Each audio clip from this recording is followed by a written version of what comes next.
So here I have a chart showing how we can interconvert between mass, moles, and numbers of atoms. So we've looked at both sides of this. So we looked at this half when we were using Avogadro's number. And we looked at this half when we were using molar mass. Now that we can do each of these pieces, one to the other, atoms to moles, moles to atoms, moles to grams, grams to moles, okay? What we can do now is try to convert from grams to atoms. And this little map here tells us how to do it. So if I wanted to go from grams to atoms, I would first start in grams and I'd follow my arrows. So I would go from grams and I would divide the value by my molar mass, okay, in order to get moles. So I would then end up, by dividing by our molar mass, we would end up with moles, which is exactly what we did here. We divided by our molar mass. Once we have moles, we can then convert to atoms by multiplying by Avogadro's number, just like we did in our previous examples when we were talking about Avogadro's number. So we're taking the two concepts that we practiced in this lesson and we're putting them together to convert from grams to atoms or atoms to grams. So let's look at a few examples of this. Here's a worked example from your textbook. Determine the number of carbon atoms in 0.515 grams of carbon and the mass of helium that contains 6.89 times 10 to the 18 helium atoms.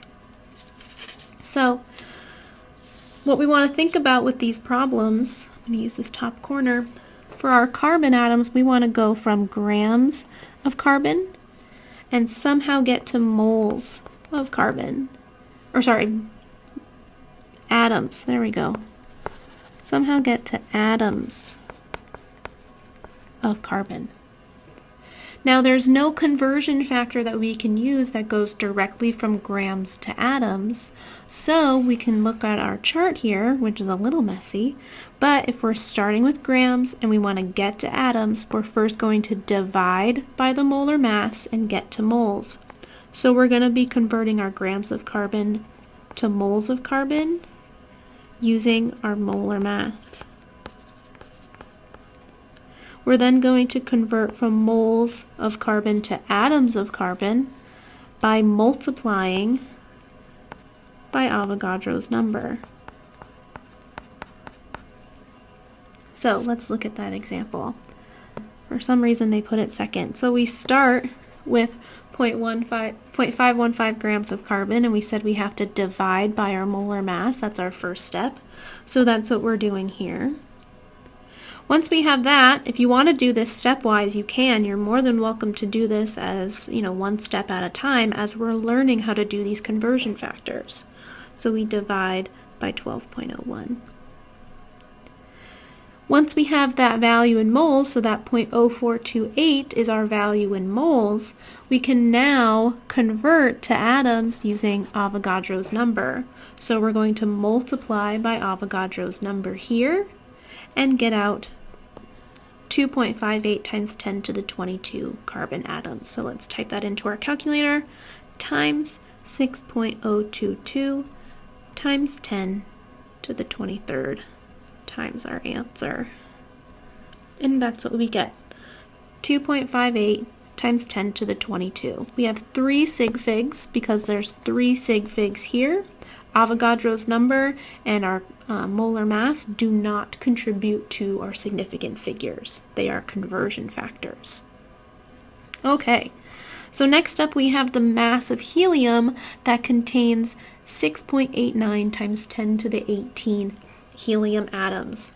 So we're starting with atoms of helium and we want to somehow get to grams of helium. So let's go to our chart. Here, I'll change colors so we can follow me a little bit closer now. So we're starting at atoms, and if we're going to try to get to grams, well, we follow our arrows. So our first arrow says divide by Avogadro's number so that atoms cancel top and bottom and we're left with moles. So that leaves us at moles. Once we divide by Avogadro's number, leaves us at moles. So then in order to get to grams, we're going to multiply by our molar mass in order to go from moles to grams. So moles will cancel and we'll be left with grams. So we have to have an intermediate step where we go from atoms of helium to moles of helium, and then from moles of helium to grams of helium. So let's look at that example. We start off with 6.89 times 10 to the 18 helium atoms. And our first step was to convert from atoms to moles by dividing by Avogadro's number, which is what we did here. We are dividing it. So let's type that into our calculator. 6.89 times 10 to the 18 divided by 6.022 times 10 to the 23rd. So that gives us 1.14 times 10 to the minus 5 moles of helium. We then said to go from moles to grams of helium, we have to multiply by our molar mass. So our molar mass of helium is 4.0. So we're going to take that number and multiply it 4.003. That's the periodic table they used. And they get a value of 4.8 times 10 to the minus 5 grams of helium, which makes sense because the atoms of helium that we started with are less than 1 mole. They're less than 6.022 times 10 to the 23rd, Avogadro's number. They are less than that, so we should have a value that is less than 4.00 times 10, or 4.00 grams, which is 1 mole of helium. Okay. Let's do some more practice. Our first one is similar to what we were doing before. How many moles are in 0.135 grams of zinc? Well, this one's easy. We just go from grams to moles. That's all we need to do. So the way we're going to do that is use our molar mass. So let's look at our conversion here. I want to go from, grams to moles. So grams to moles, we're going to divide by our molar mass. So we're going to take 0.135 grams of zinc, and we're going to divide by its molar mass. Look to your periodic table. What is the molar mass of zinc? Mine says 65.37 grams in 1 mole of zinc. So I get out 0.135 divided by 65.37. So I get 0.00207 moles of zinc.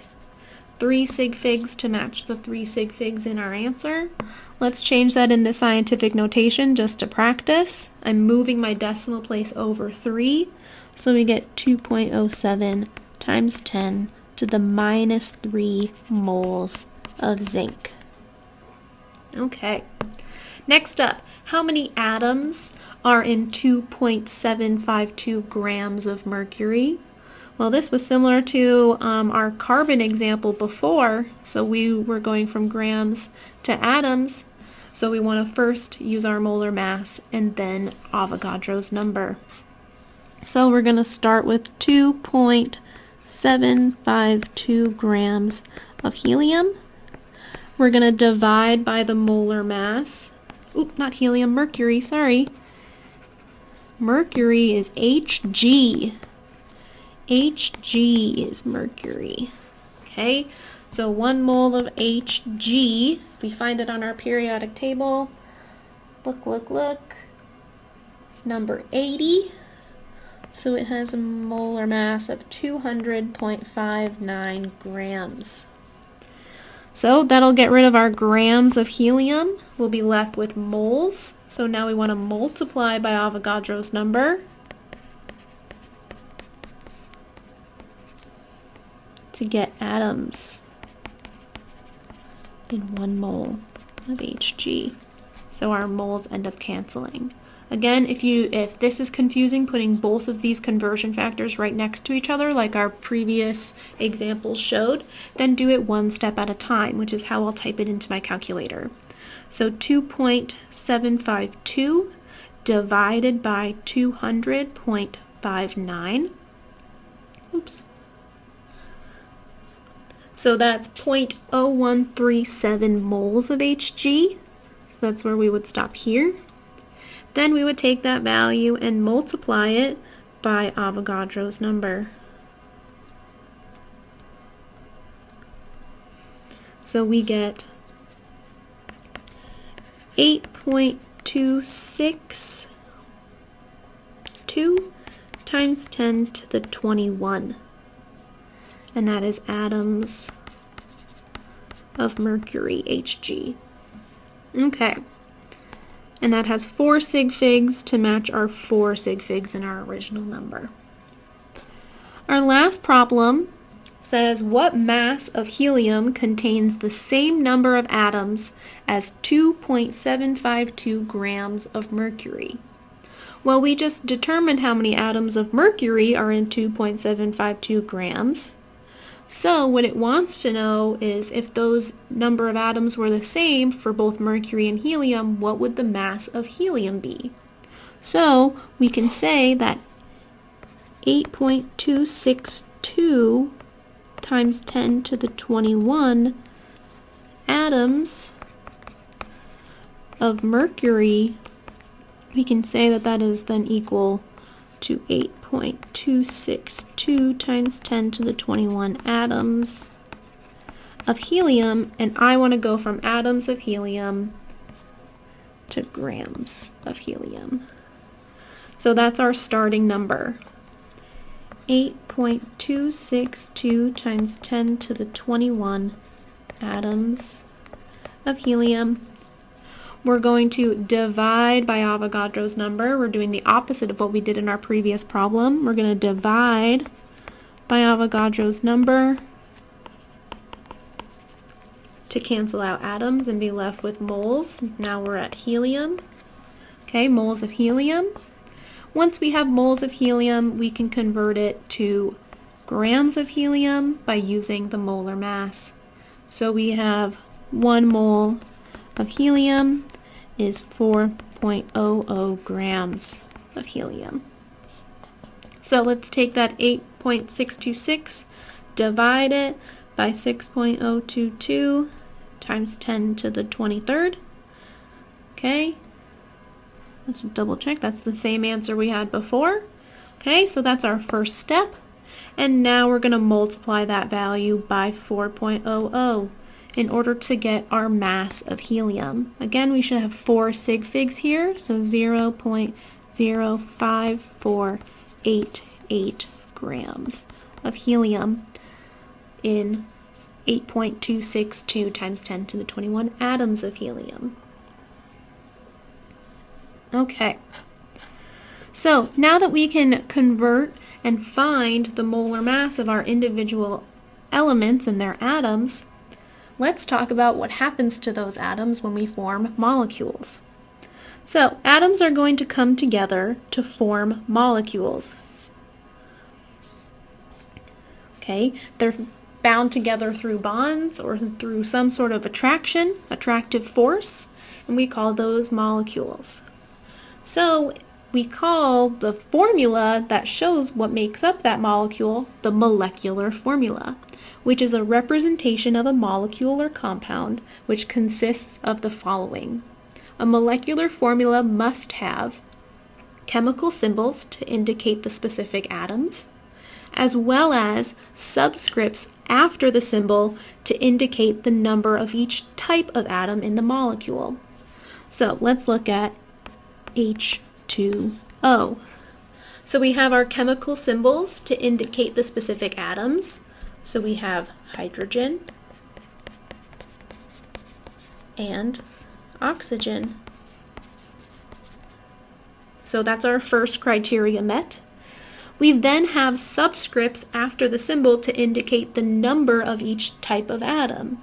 So in water, in H2O, there are 2 hydrogens 2 hydrogen atoms and 1 oxygen atom. When we don't have a subscript, the subscript is really 1. We only show the subscript when there is more than one of a specific type of molecule present. So if there's only one, we don't show a subscript at all. Just like in math, when you raise something to the first power, you don't show that 1 as an exponent because it does nothing to that number. Same thing applies here. So our molecular formula for the molecule of water is H2O. I then know from that molecular formula that I have 2 hydrogen atoms and 1 oxygen atom that make up water. So many elements exist as their individual or discrete atoms. So we're talking 1 atom at a time. There's 1 atom of, let's call it nickel. Or we could have 1 atom of iron. Just 1 individual atom. When I talk about an atom of iron or nickel, I'm talking about 1 singular atom. But some elements prefer to exist as molecules, which we refer to as diatomic molecules. Di meaning 2, atomic meaning atoms, so it's 2 atoms. And if they're molecules, they are bound together. This is specifically for either our smaller atoms or our more reactive atoms. So we see this in hydrogen, nitrogen, oxygen, fluorine, chlorine, bromine, and iodine. Okay, they prefer to exist in their elemental form as H2, N2, O2, F2, Cl2, Br2, and I2. So what does that mean? Instead of being these individual circles like I had shown here, let's call this hydrogen is bound to another hydrogen through a bond. And that's how we see hydrogen in our natural world in its elemental state. It is actually H2. So we call that elemental hydrogen or molecular hydrogen.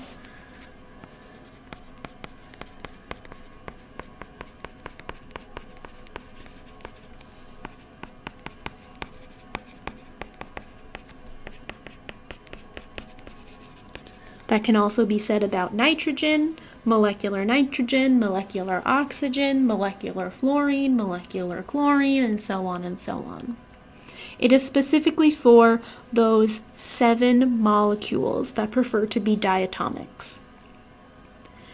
If we know the individual atoms that make up a molecule and how many of those atoms make up a molecule, we can then utilize the molar masses of each element in order to calculate the mass of that molecule, which is referred to as the molecular mass.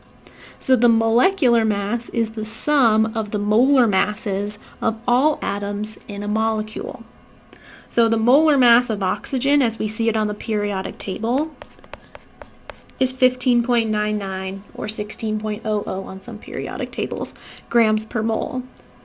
But when I make an oxygen molecule and have oxygen bound to oxygen, okay, I then take that 15.99 plus 15.99 and I get 31.98. Or to put it a little bit simpler, 2 times 15.99. The 2 coming from the subscript of the oxygen there. So that's how we find our molecular mass. So let's look at how to find the molecular mass of methane. Okay, methane is CH4. So in methane we have 1 carbon atom and 4 hydrogen atoms. So we first take carbon, we take its molar mass and multiply it by its 1 atom. So we get that it's 12.0 grams per mole. For hydrogen, the molar mass of one single atom of hydrogen is 1.01 grams per mole. And because there are 4 hydrogen atoms in this molecule overall, we have to multiply that molar mass by 4. So we get its contribution of 4.04 grams per mole. We then add up those two numbers, and we get a molar mass of methane, or molecular mass of methane, of 16.05 grams per mole. Now we sometimes go back and forth between molecular mass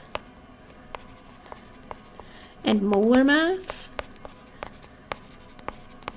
Because if I say I want the molar mass of methane, well, I know it's a compound. So I know I'm going to have to take the different elements and how many of those elements in that molecule. I have to take their individual masses into account. So sometimes we may see molecular mass referred to as molar mass. So you can see it either way, and I often refer to all mass as molar mass. So you may hear me say it as well. I just want to make a quick note about significant figures, and this is on the very last page of your note pack. So if you want to jump there before going into our practice portion, it's just a quick note about significant figures when we're calculating molar mass or using molar mass. So when we're calculating molar mass of a molecule, because those individual masses of each element are all constant values, and I'll technically have infinite number of significant figures because they're exact numbers, we don't follow our typical sig fig rules when we're calculating our molar mass, because technically there's so many more decimal places that we aren't accounting for. So molar masses come from known or exact values and technically have infinity numbers after their decimal place, meaning they have infinity significant figures.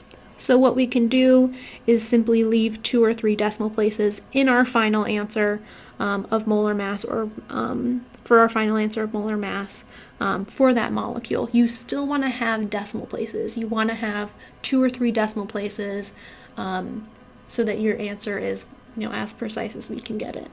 When you're in your ALEKS homework or in some other problem, it may tell you how many significant figures it wants for that specific molar mass, or how many decimal places it wants you to round to when you're talking about molar mass. So just keep an eye out for that. Finally, when we're using molar mass to convert, well, molar mass is a conversion factor because it's coming from exact values, so it should not be considered when determining the number of sig figs to put in the final answer. So you can consider it a constant or an exact known value.